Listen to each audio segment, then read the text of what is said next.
Parte 1. Um jovem retorna ao mundo espiritual. Quando um de seus pais morre, você perde o seu passado. Quando um dos seus filhos morre, você perde o seu futuro. A perda de um filho é o acontecimento mais intenso na vida de um ser humano e talvez o mais difícil de ser digerido. Não há como negar que a morte causa inúmeras formas de transtorno emocional. Em contrapartida, ela também é capaz de produzir um despertar espiritual. Quando se fala em morte, se fala em vazio, em solidão, em ausência. E é exatamente da experimentação dessas sensações que os pais sentem medo. Não há como negar. Os pais não desejam passar pela privação de experimentar o contato físico com seus filhos.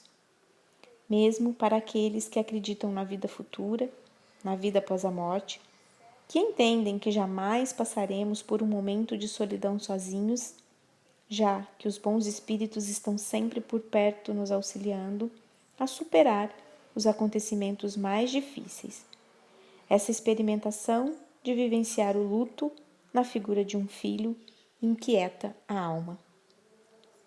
Talvez essa constatação derive do fato de que quando a morte visita o nosso lar e leva para outra dimensão, um ou mais dos nossos filhos, houve uma quebra, um rompimento em uma ordem natural da vida, já que é muito mais aceitável que os pais morram antes de seus filhos.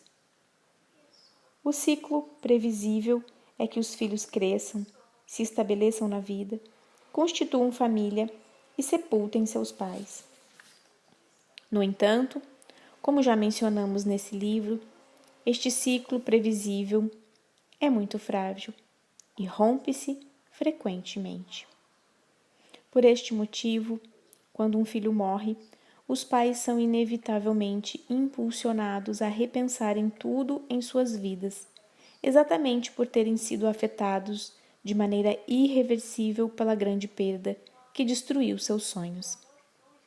Conforme nos assegura Divaldo Pereira Franco, um notável orador espírita, a morte, em qualquer aspecto, é uma grande ceifadora de alegria.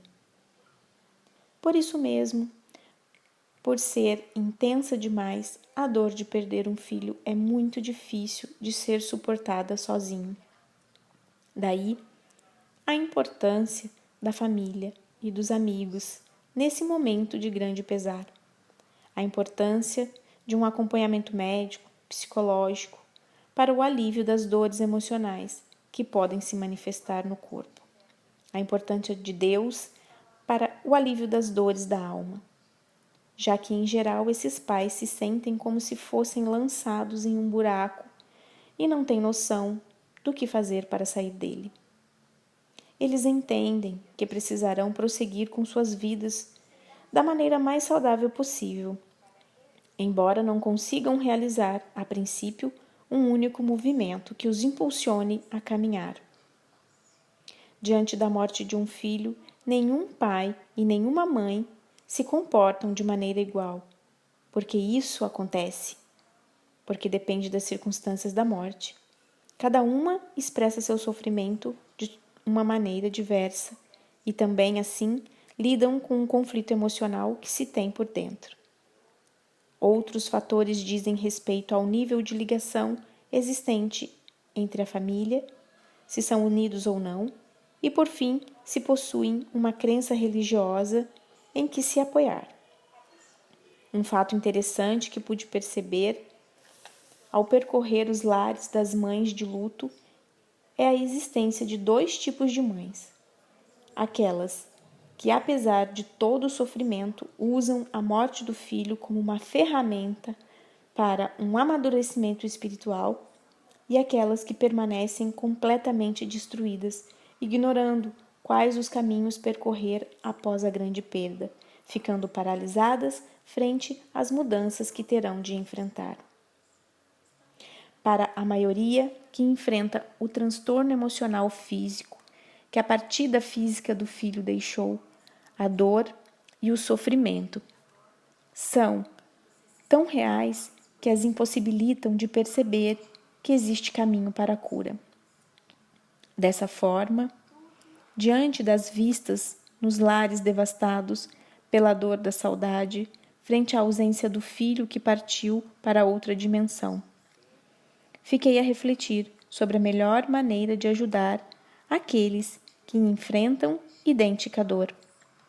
Após um período de reflexão, cheguei ao entendimento de que a melhor maneira para ajudar alguém